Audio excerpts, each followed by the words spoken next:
Before I begin, let me just get the obvious stuff out of the way.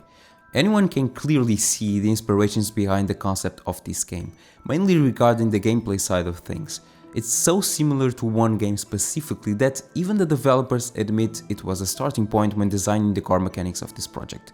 Now, when you see it in motion, you'll definitely get what game I'm referring to, and it is considered one of the best of the last generation, and for me, one of the best ever. As you know, this genre of games is infamous for a lot of things, being difficulty one of the main topics, but having experienced most of the titles released by the original creators of the genre, I'm sure you have the same opinion as me and can tell the real appeal is not just about how hard it is. The difficulty is there, so you can feel rewarded when you complete a hard bit, but it is the journey as a whole that keeps you glued to the screen the entire time. The gameplay itself, the ambience, sound, level design, and the lore are what makes these games enjoyable. Of course, as I've said before, difficulty is a big part of the genre's identity and can't be disregarded as it is so important for you to keep invested in it. When we're before a game that uses part of this in a certain way, but primarily focuses on recreating the same type of action, we're talking about the so-called Souls-like clones. And the comparisons are inevitable. However, I'm here to look at Lies of P as if these other games didn't exist, talk about what piques my interest and further explore what it has to offer without making any comparisons whatsoever. So let's get to it.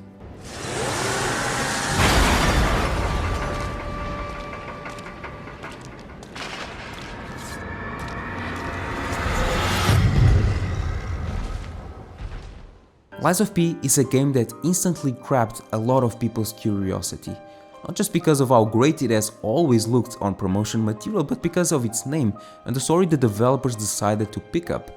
I'm of course talking about Pinocchio's Tale, P referring to Pinocchio, and in an interview with a NeoWiz representative, the reason why they chose to use Pinocchio's story is simply because this is their first Souls-like game, and they felt that if the story was completely original, it wouldn't gather as much attention as they wanted to, and so they pursued this idea of using a well-known story, adapting some core elements and giving it some sinister and dark twists. So this is actually their first Soul-like game. So they wanted to do good. They really wanted to be the best, and they still, for the Soul-like genre, they didn't have enough fan base.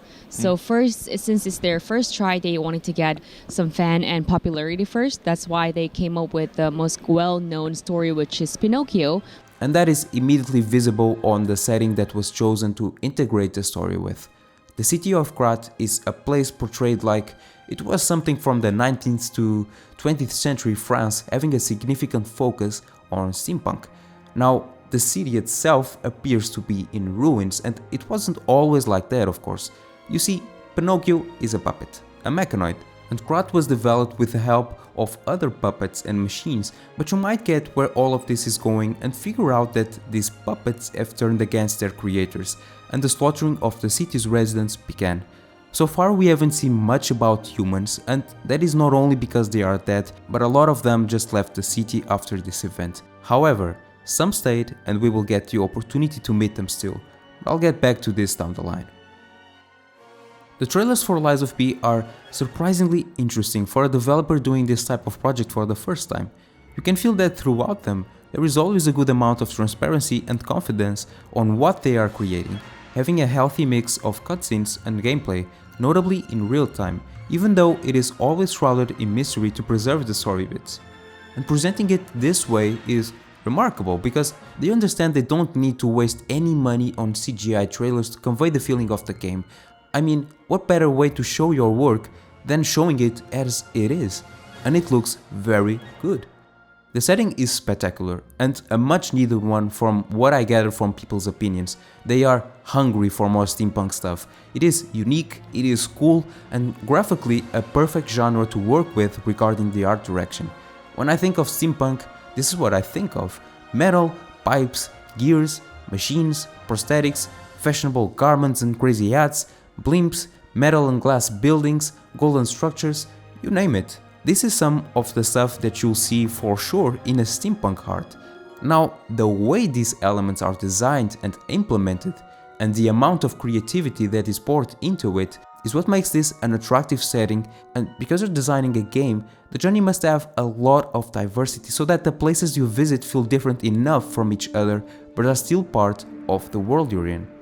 And I believe steampunk is not the only thing they are going for here. I mean, not in the traditional sense. I think we're going to places that we never saw they were coming. Besides this, the enemy design must also follow this path so that it makes sense when they're put in specific environments. It has to be said that not only the art looks incredible, but the rendering quality is pretty high for an indie developer. There might be some things in the world that weren't given as much attention, which can be normal depending on the size of the game, but I feel like you won't be in any situation where it is simply bland looking. But the player isn't driven by aesthetics alone. For this to work, you need a strong reason to traverse the world, and this is where the gameplay discussion takes place.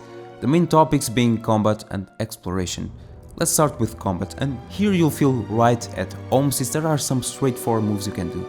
You have your light attack, heavy attack, you can dodge, dash and guard, but you can tell the developers wanted to go much deeper than the basics and make use of their own original systems and utilize some that debuted in other titles.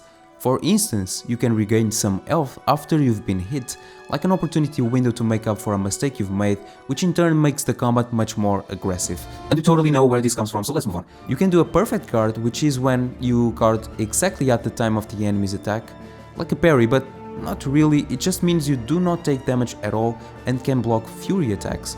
And in the process, this also has a probability of breaking enemy weapons, reducing their attack range and damage output. The sound of it is very satisfying.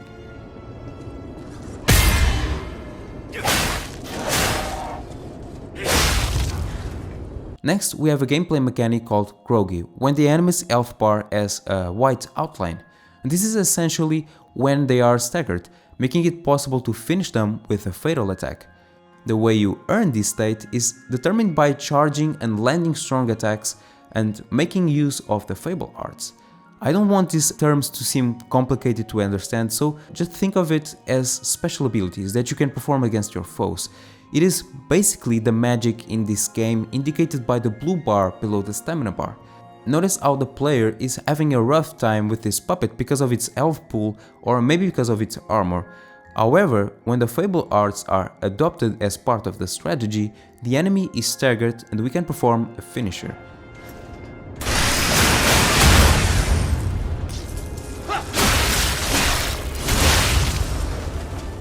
These abilities are attached to each weapon, and if you want to go deeper on the subject, the weapons are subdivided in two parts, the blade and the handle, and each one of them has a Fable art of its own. So in reality, this means you have two arts available at your disposal, and depending on what they do, they have their own cost of 1, 2, 3 bars, you get the idea. That can be seen on the menus of course, but if you're just beginning your journey and you still haven't memorized their cost, you can simply look under each part, and if you have the sufficient amount of blue bars filled to use each ability, that will also be visible when the indicators are blue. Now this is pretty interesting to me because the same representative I talked about before has confirmed that there are like 30 types of weapons and more than 100 possible weapon combinations. And if all of these parts have an ability different from each other, that means we are getting a lot to experiment with. Just hearing myself talking about this gets me excited. It sounds cool as hell. And I can only imagine how proud they must be of this system because they are clearly pushing this as a distinguishing factor from other titles, at least at the scale they're doing it here. And if this is not enough, you still have the Legion arms, which might have been one of the most neat mechanics we've seen in past trailers, especially with the puppet string pulling an enemy towards our direction or using it to rapidly get closer to them and then landing an aerial attack. There are different types of Legion arms, but you can switch them on the fly and they are of limited use, also represented by a bar. However, this can be replenished with an item called Legion Magazine. Pinocchio's left arm can do much more than shooting a wire with puppet string. It can also charge and release an electric shock with Fulminous, turn into a cannon and shoot from range with Falcon Eyes, or it can be like a flamethrower with Flamberge. Moving on, we can also make upgrades as Stargazers. These function like checkpoints, but here you can upgrade your character vitality and whatnot and make weapon enhancements. Since we are here, this is also where you can fast travel between Stargazers, combine weapon parts, switch between your Legion arms and store items. One thing I'm very happy about is how the UI looks. The menus are very clean and really easy to understand. They're super attractive and may help some tasks not seeming so daunting at first. Outside of the Stargazer, there is another upgrade system under the P organ screen, where you can spend quartz. And by doing so, when the 2 quartz sockets are filled, you get a major passive ability. Of course, there's a catch, that being that this cannot be undone. So it's something to keep in mind before spending everything on an upgrade you might end up regretting later.